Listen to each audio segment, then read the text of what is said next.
Once upon a time, there was a man I was engaged to, someone I thought I'd spend my life with. But fate had other plans, all thanks to my sister. In those dark days, I was devastated. Now, though, I found new joy, and I'm eager to share it with my sister and my ex-fiancé. My name is Catherine. I'm not stunningly beautiful, just an ordinary office worker. But once upon a time, there was a man named Bob who had promised to marry me. Bob was the handsome type with a career in a prestigious firm, the kind of guy people call the catch. We were blissfully happy in a way that made me believe it would never end. But then life's cruelty intervened. I never did marry Bob, all because of my sister. My sister's name is Sophie, and she has always had a keen interest in fashion, which she maintains to this day. Unlike me, Sophie has always been meticulous about her appearance and has always been naturally beautiful. As a result, she attracted attention from boys since middle school and even had a stint as an amateur model for a fashion magazine. Sophie harbored dreams of becoming a professional model. Meanwhile, after graduating from college and settling into a routine job at a regular company, I found myself invited to dinner by a business associate named Bob. Over time, we got to know each other better through these dinners, and unexpectedly, something began to develop between us. That evening, Bob invited me out to dinner after work. I accepted without hesitation, enjoying his company. On our way back, Bob surprised me by confessing his feelings. Though taken aback, I realized I had feelings for him too, and so began our relationship. A year later, Bob proposed, and I happily accepted. Shortly after our engagement, Bob and I visited my parents to share the news. They were delighted, and discussions about wedding plans filled our home with joy. However, not everyone shared in our happiness. That person was my younger sister, Sophie. Sophie was shocked to hear about my engagement, and even more so when she met Bob. Always popular and admired for her looks, Sophie had a history of dismissing my more reserved romantic life. "I don't want my embarrassing sister to ruin my reputation," she would often say. Seeing me, whom she considered less socially adept, marry a successful man from a prestigious company before her seemed to bruise her pride deeply. Yet I remained unaware of Sophie's true feelings, oblivious to her subtle disdain. Looking back, I should have noticed her demeanor then. One day, Sophie casually asked, "Since you're going to be my brother-in-law, can we exchange contact information?" Bob and I saw no reason to refuse, so we exchanged numbers without hesitation. As I neared the end of my job tenure, there were many late nights spent wrapping up projects. Then, on a day when my parents were away, Sophie put her plan into motion, a plan she likely devised long before. Knowing I would soon leave our family home to live with Bob, Sophie seized her opportunity. She called Bob, fabricating the story. "Bob, my sister suddenly came home sick. Our parents are out of town, and I'm feeling uneasy being alone.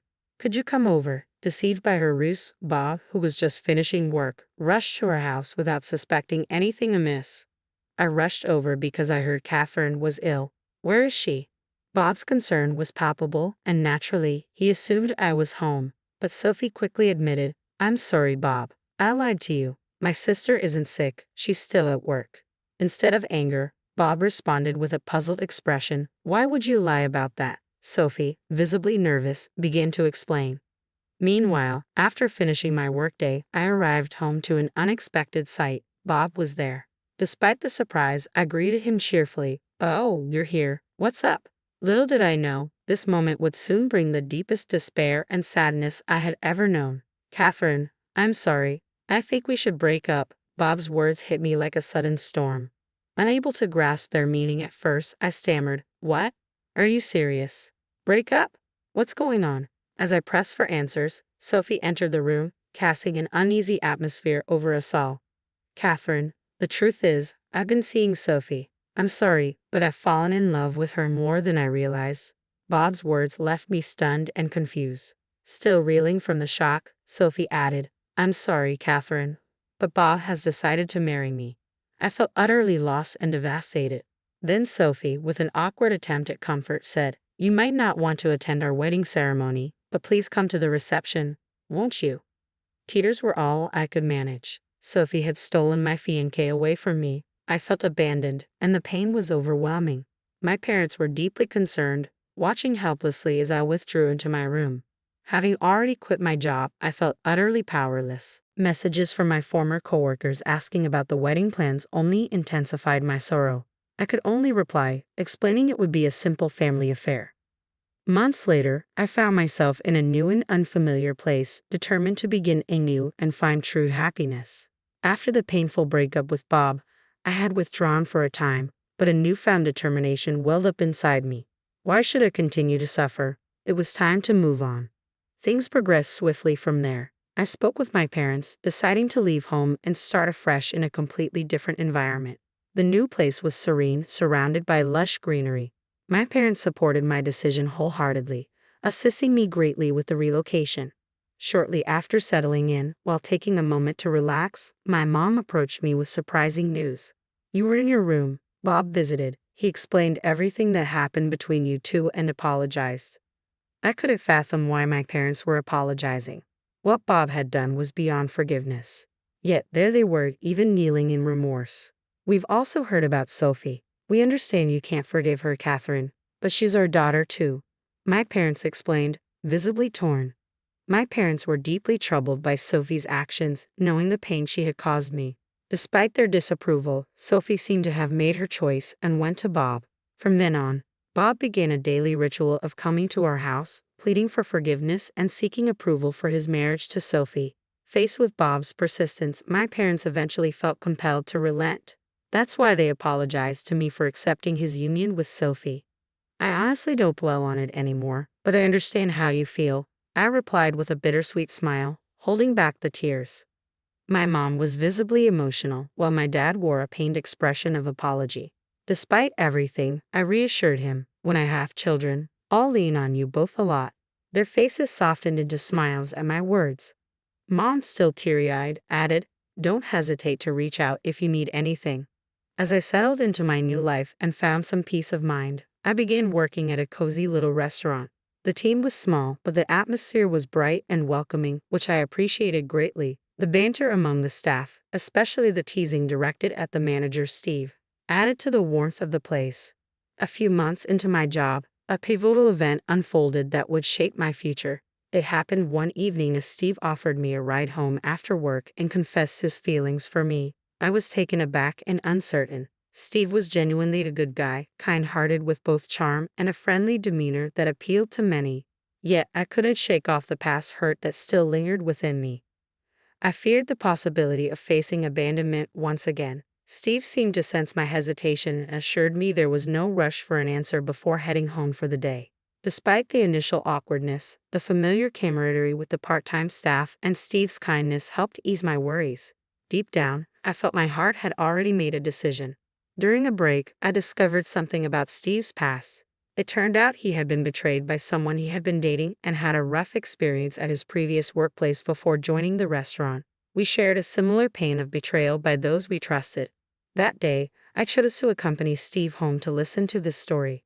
Along the way, he opened up about his past. He had previously managed a store, but due to certain events, the store lost credibility and eventually closed down. Steve bore the brunt of the blame and lost his job as a result. After hearing Steve's story, I felt compelled to share my own reasons for being at the restaurant. When I finished, Steve looked at me kindly and said, "You've been incredibly strong." His words meant the world to me, acknowledging my resilience despite the pain I'd endured. It was exactly what I needed to hear.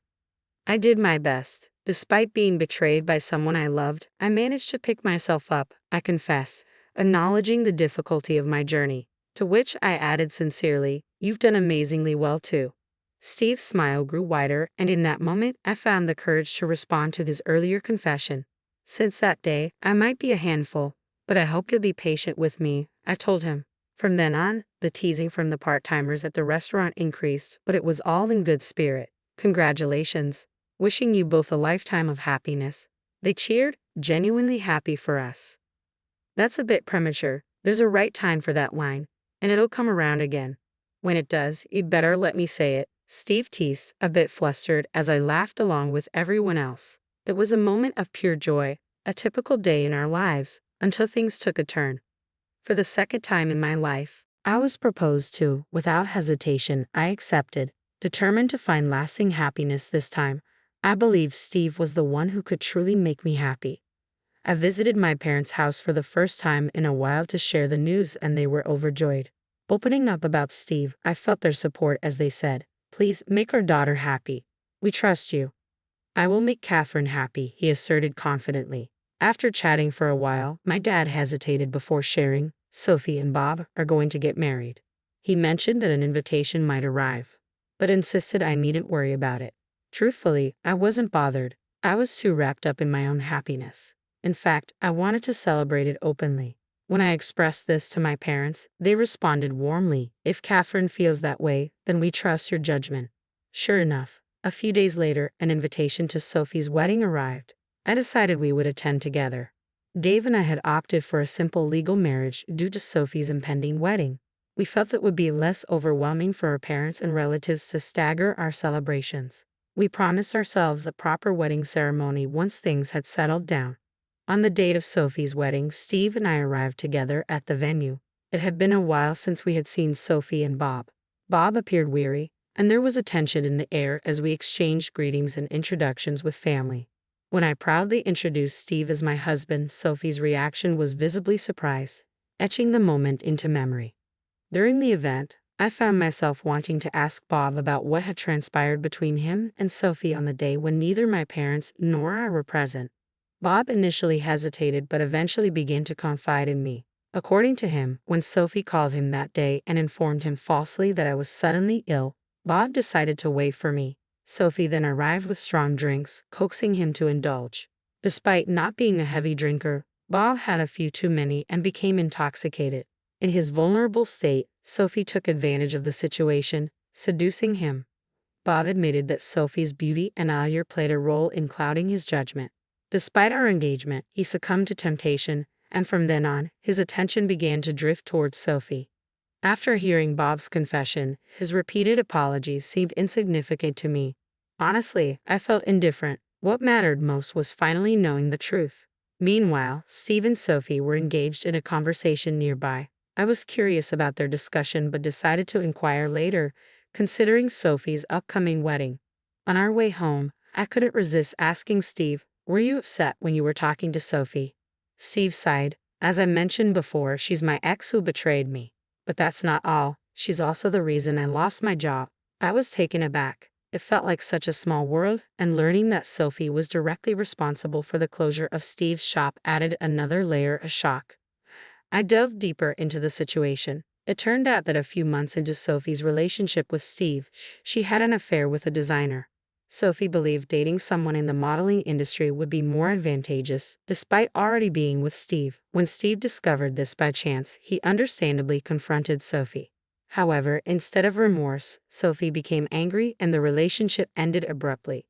Sophie's anger didn't dissipate. She went further, fabricating a fake photo of foreign objects and dishes from Steve's restaurant and shared it on social media.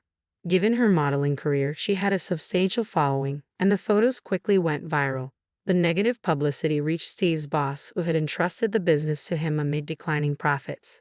The resulting closure of the restaurant led to Steve losing his job, with him unfairly shouldering the blame. Steve harbored deep resentment over the incident. Not knowing the true culprit behind the fabricated photo, he was left without a target for his anger. Amidst the turmoil, Steve finally discovered the truth during a casual drink with a friend. His girlfriend's friend had seen Sophie boasting on social media about causing the closure of a restaurant. Unaware that the restaurant belonged to Steve, the friend relayed this information to Steve. Though Steve now knew who was responsible, it was too late to take any action, so he resolved to make a fresh start elsewhere. It was then that Steve and I crossed paths. I approached Steve with an apology. "I'm sorry for what my sister did. I'm the sister of the person who caused so much trouble in your life. I didn't know how to face you. I was afraid you might hate me." Steve's response was unexpectedly kind. "It's all in the past, Catherine. None of this was your fault." His words brought me immense relief, reaffirming our decision to pursue happiness together once more. Later, Sophie faced consequences for her actions. She had arranged a photo shoot at an unexpected location, our home, known for its lush greenery and picturesque backdrop, ideal for modeling. This shoot was evidently part of her ambition to pursue a modeling career. The incident took place during dinner at a restaurant she had visited, which happened to be Steve's. Since I no longer worked at Steve's restaurant, I heard about this incident afterward. Upon recognizing Sophie at the entrance, Steve promptly intervened, stating firmly, I'm sorry, but I can't allow you to enter. He refused Sophie and her group access, prompting the staff to inquire about the situation. Steve proceeded to disclose Sophie's past actions and the hardships he had endured because of her. She has a criminal record, and I have evidence to support it. I can't risk a repeat of past troubles, so I must refuse her entry. There was stunned silence among the staff, and Sophie visibly paled at Steve's words. Moreover, Steve declared his intention to inform the president of the company where Sophie was poised to start about her troubled history. The individual who had scouted Sophie was taken aback and urged Steve to reconsider, but Steve remained resolute in his decision. As a result, Sophie's scheduled photoshoot was canceled, and news of the incident spread throughout the industry, shattering her aspirations of becoming a model. No one wanted to associate with someone who had caused such a significant scandal in the past. Adding to this, I learned from my mom that Bob's company had been experiencing declining performance lately, and he was now under consideration for demotion. She appeared concerned about what the future held for both of them. Despite the tumultuous events, Steve and I continued to enjoy our days together happily. Today marks the eve of our long-awaited wedding. We've both overcome challenges in the past, but now we're filled with joy. There's also a new life growing within me. Congratulations. Wishing you a lifetime of happiness. The staff from the restaurant where we first met cheerfully repeat this familiar phrase. Thank you, I respond gratefully, stating before everyone, I pledge to cherish our family always and to seek happiness forevermore.